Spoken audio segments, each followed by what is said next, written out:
Hello everyone! So last video we talked about indefinite integration, okay, and how to find basic integrals.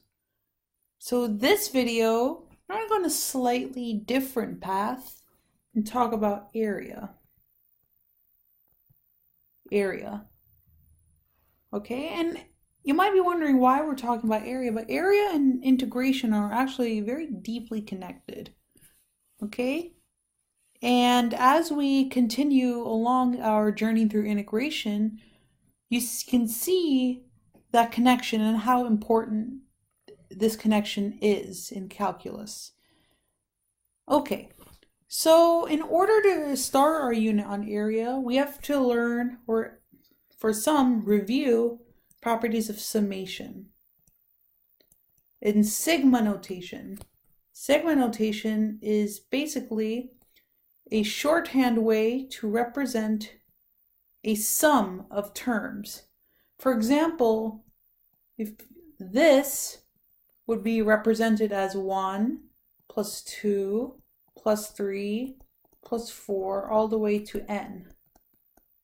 Okay, it starts at I equals 1, and then it would add the subsequent term, I equals 2, then the subsequent term, 3, and then the following term, 4, all the way until it reaches this upper term, this upper limit, n. Okay, and it calculates the sum of that. Okay, so for example, the sum of I equals 1 to 6 equals 1 plus 2 plus 3 plus 4 plus 5 plus 6, which equals 21. Okay, and we're going to have to learn some properties of summation, and we're going to have to learn some formulas.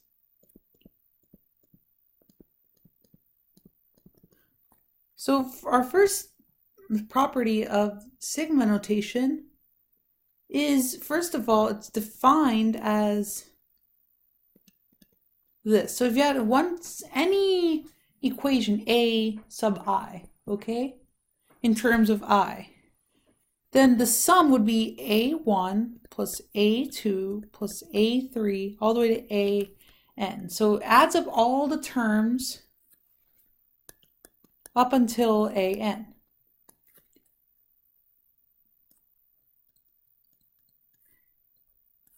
And if you were to take a sum of something with two terms, you can split it up, just like integration. You can split up the sums and evaluate each sum separately. Okay? Now, you can also factor out a constant term.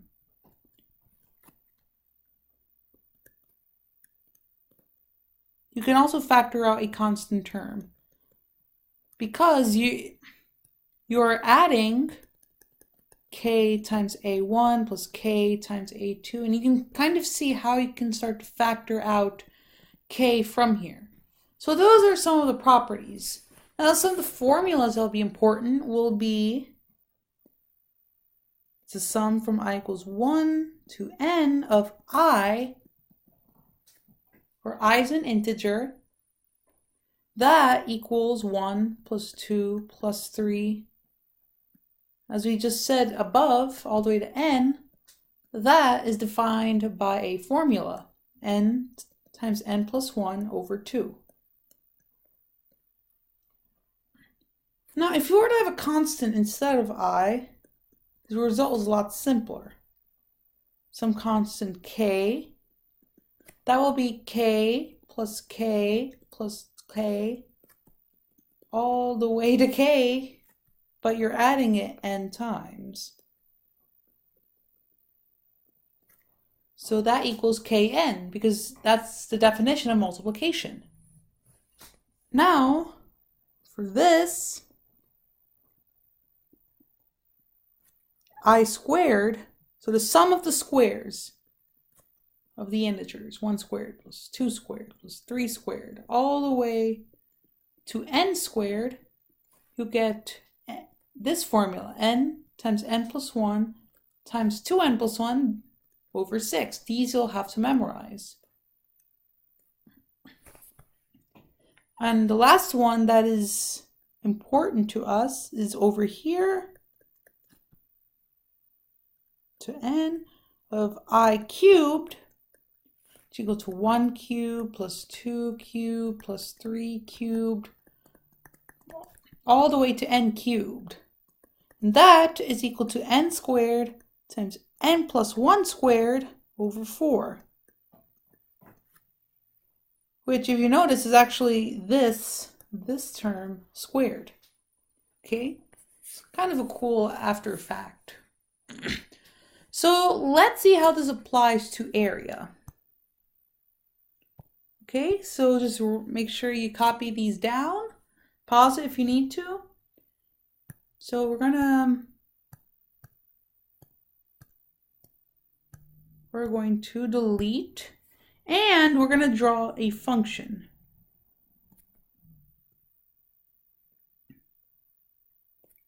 Okay?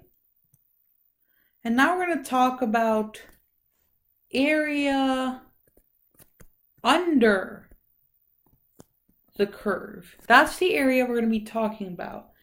And that's the type of area we'll be studying for a long time.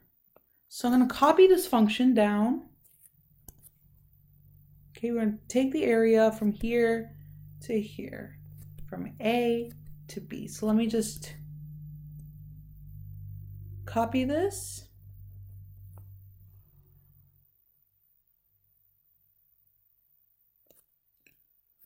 And copy. And we're going to paste.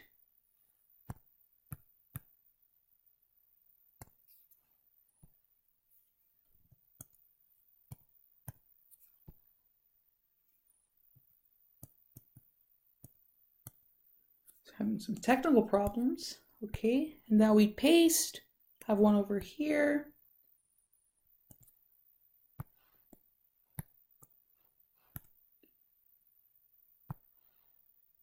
One over here.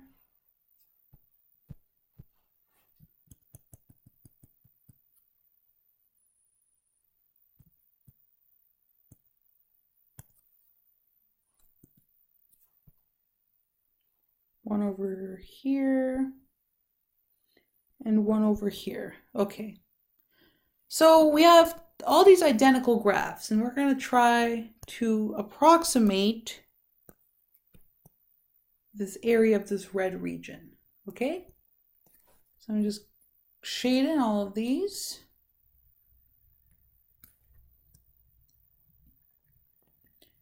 So how would you first go about approximating this? So what you can do is draw a rectangle, okay? Rectangle, such as the right edge, lies on your function, okay? And then you take the area of this rectangle.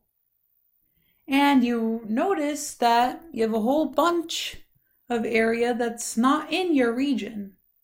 It's a huge overestimate, okay? So it's not a good approximation, okay? So this is not good. Now, what happens if we divide this area into two rectangles drawn in the exact same way, with the right edge on your function?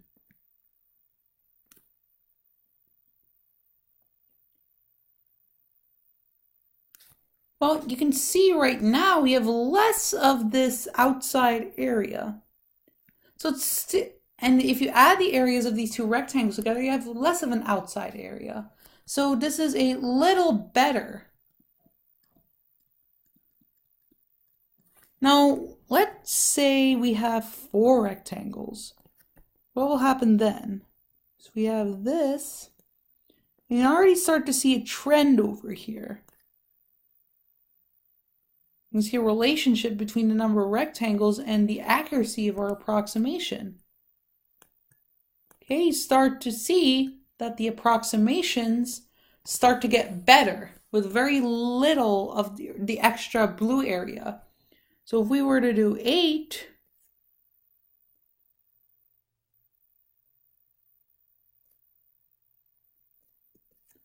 okay, we were to do 8,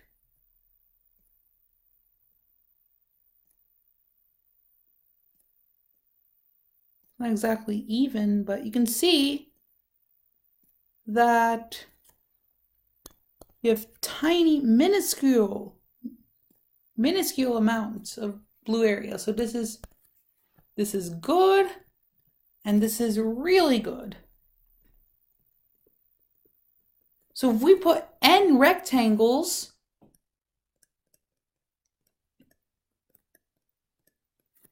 if we have n rectangles as n approaches infinity, as we have infinite rectangles of very small length, we keep on increasing the rectangles, you start to have a better approximation of your area.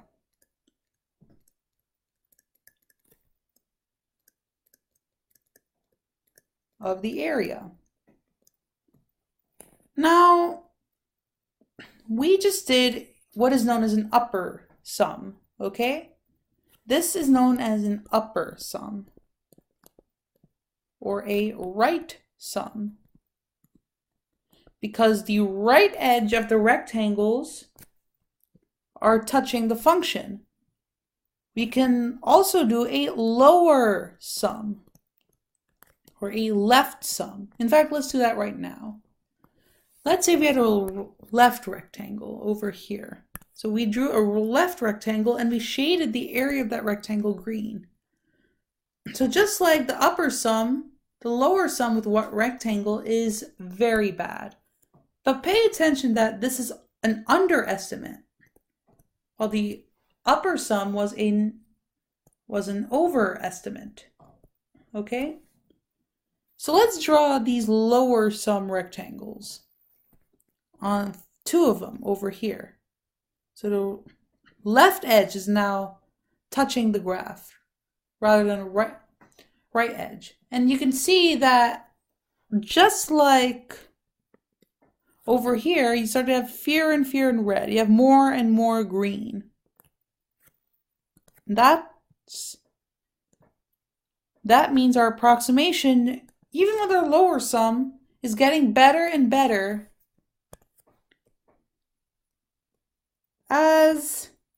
and here the upper and lower sums practically match. Okay, there's just very little left.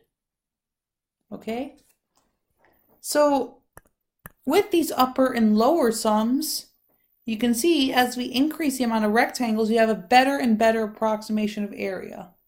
Look what happens to the width of these rectangles as well. The width, delta x, starts to approach 0 as n approaches infinity. And this is actually quite important, okay? If we want to generalize a statement for an area, we can express this as a limit, okay? We can express this as a limit because we have two quantities approaching something, which means is good for a limit. So the total area we figured out was a sum. We're summing up rectangles, okay? So I equals 1, okay? Rectangle number 1, from A to B, or on an interval, closed interval A to B. So to N, okay, so we have N rectangles starting at our first rectangle. For our right sum,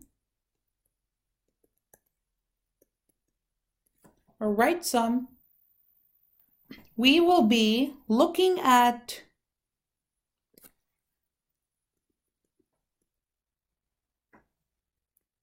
this over here. We will be aligning the rectangle so that the right edge hits the right endpoint of our interval, okay? Okay, and so this f of xi, okay, times delta x. Delta x is the width of our rectangle. We just defined it. Now, if you want the width of the rectangle, well, how would you find the width of each rectangle? This is b minus a. That's for this one. Just color this blue. For this one, it is b minus a over 2. Yet we have two rectangles. For this one, it's b minus a over 4. Because we have 4 rectangles. So you can conclude that delta x will be b minus a over n, where there's n rectangles. And if we want an infinite number of rectangles, we're going to take a limit as n approaches infinity of I equals 1 to n of f of xi. And xi, again, is the x coordinates of each subinterval, each partition over here. Okay, so as you can see, this is x1, this is x2, this is x3, so on and so forth. This will be x4 equals b. Okay? Times delta x. And this is our area formula. Okay, so let's write all this on a new page. So we just found out that the exact area of our region can be expressed as a limit, the limit as n approaches infinity of the sum from I equals 1 to n of f of x I, the x coordinate of each subinterval, times delta x, where delta x equals b minus a over n. Which looks hard, but it's not that hard to apply. So let's try to use this definition to find the area under the curve of f of x equals x squared from 0 to 2. So we want to partition these into rectangles, okay? So delta x will be 2 minus 0 over n, or 2 over n. So we have 2 over n over here. And n will be our number of rectangles. We can't put a value in here for n. However, we can generalize it as a function of n, because we're taking a limit as n approaches infinity. So we want everything to be a function of n. So all we need now is to express f of xi. Now, f of xi, that depends whether you're taking a left sum or a right sum. So what we're going to do is take a right sum. You can also do a left sum, which I will do as well. So a right sum will have f of 0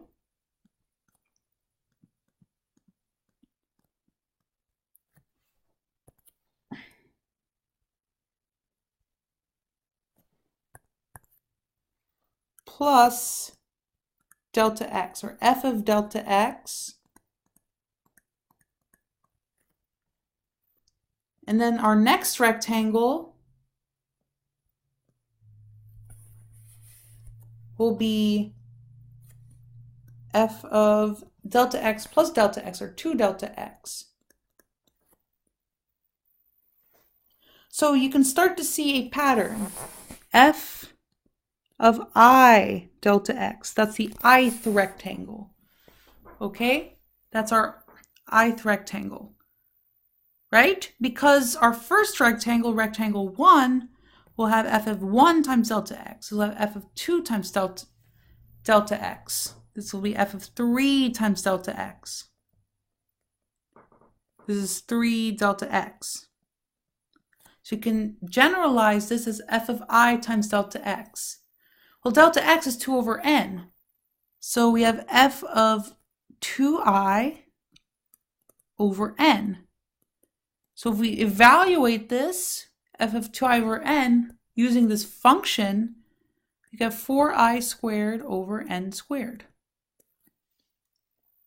4i squared over n squared.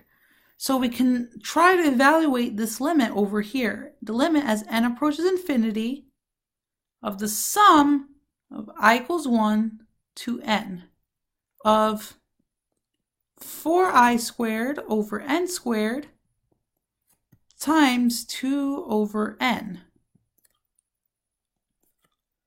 So we have the limit as n approaches infinity of the sum of I equals 1 to n of 8i squared over n cubed. Now, these all are constants. N is a constant. N does not change. This is a misconception that some people tend to have, that n changes. It's I that changes. So what we can do is basically turn this out. Okay, you can factor out. I said before, it's a property. If there's a constant term, you can basically factor it out of the summation. So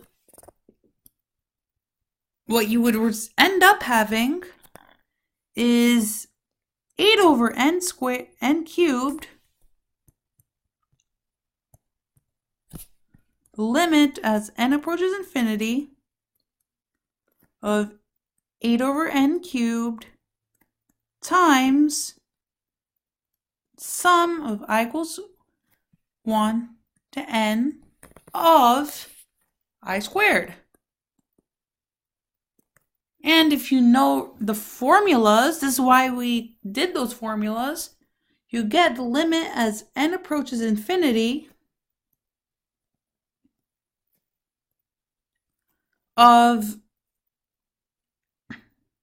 8 over n cubed times n plus 1 times 2n plus 1 over 6. Which you can sort of cancel.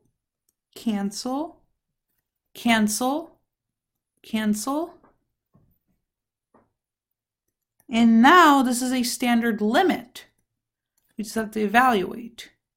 So we have 4 times, well, let's just expand n plus 1 times 2n plus 1 over here.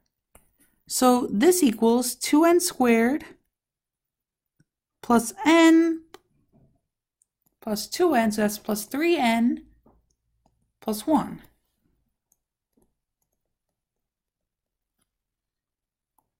Two n squared plus 3n plus 1 over 3n squared.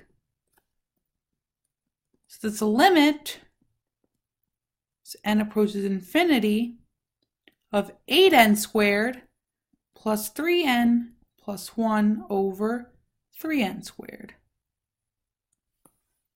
And if you take this limit, you get 8 over 3.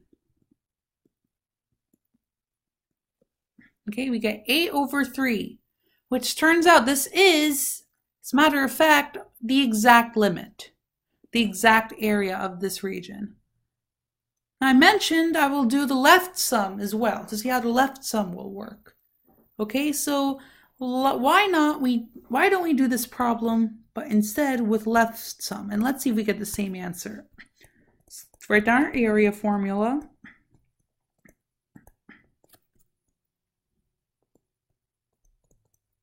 It's not n equals 1, it's I equals 1.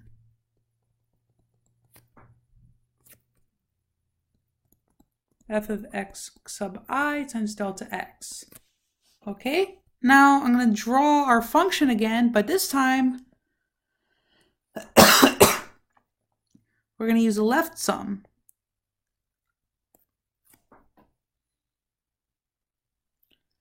So this is 2 to 0.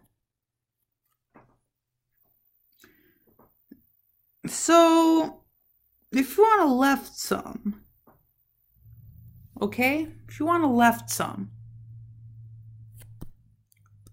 So first we have delta x, which is the partition length, the length of each subinterval. That is the same, 2 minus 0 over n. We're dividing this length into n pieces. So you have 2 over n. That stays the same, but what changes is f of x sub I. Okay? Now, for each sub I, let's look at sub 1. We have f of 0, okay? So for the next one, for a second rectangle, we'll have f of delta x. For our third rectangle, we will have f of, excuse me, we'll have f of 2 delta x.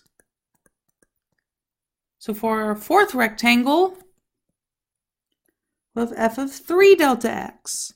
So you can start to see where it's going. For the ith rectangle, we will have f of I minus 1 delta x. Okay? And we know that the delta x is 2 over n. So we were just trying to find 2 times I minus 1 over n. And if you were to expand that, you would get 4 times I minus 1 squared over n squared. And if I were to expand this even more, we get 4 times I squared minus 2i plus 1 over n squared. And we get 4i squared minus 8i plus 1 over n squared. So this seems to be turning quite messy, but I still have hope. Now that we've expressed it in terms of I and n, we can now start to evaluate our limit.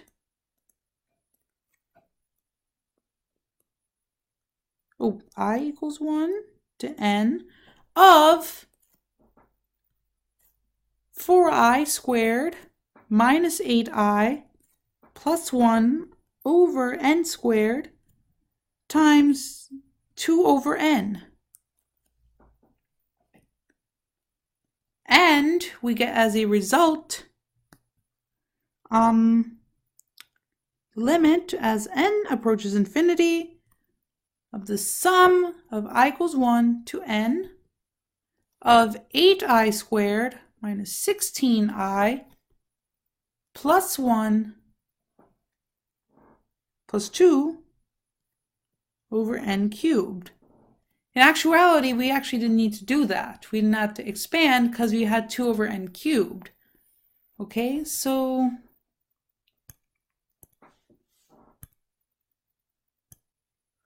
just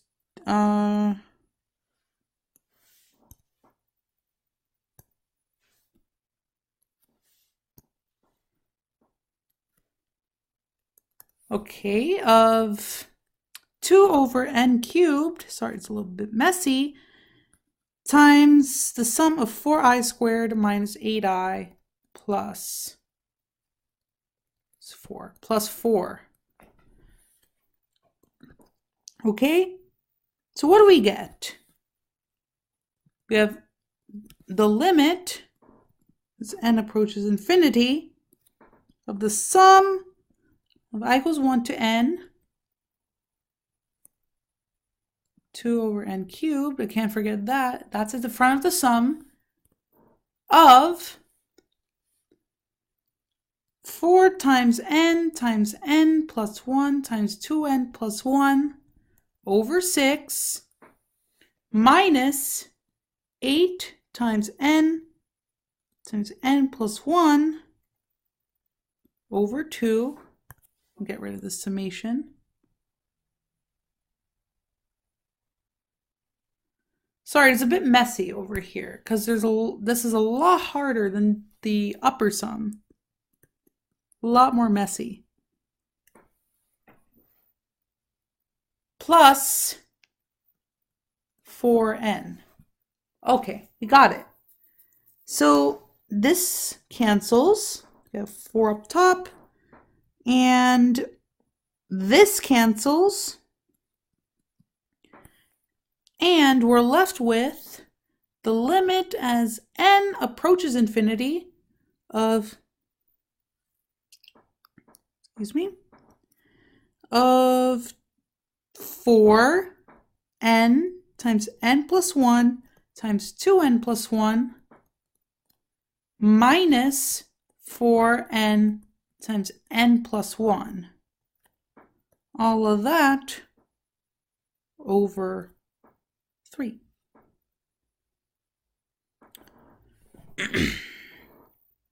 Now we can factor 3n cubed. Can't forget the n cubed. Now you might be seeing that we can factor out an n. So n cancels out, we get n canceling out. This, now we can just eyeball this limit. So we don't actually need to multiply it out, because we know due to multiplying this binomial, we'll have an 2n squared as one of our terms. By multiplying this by 8n squared minus 4n, 8n squared will be our highest term in our numerator. 3n squared will be the highest term in our denominator, and they both have the same degree. So this limit, if you were to multiply it out, would also go to 8/3. And this is important because no matter which method of approximation you use, they will both converge to the same limit. They'll both converge to the same area. Okay, it depends which one is the most suitable. And this definition, I'll write this with a really bold color. This definition, the fact that area equals the limit as n approaches infinity of the sum of I equals 1 to n of f of x sub I times delta x. This will come back to us next video.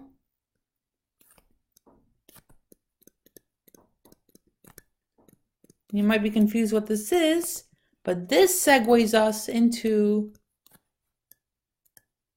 the definite integral. We'll leave off there because the definite integral is basically the second half of integration. Okay? Second part. So this was a really long one and a very important one to understand everything that's coming afterward. So if you have any questions, which I'm sure that some of you will have, this is a very confusing topic with all the summation and the limits. If you have any questions, please make sure to ask me in the comments. I always check them. I'll make sure I address them as soon as possible. And make sure you like this video and share this with your friends. Thank you and have a great day.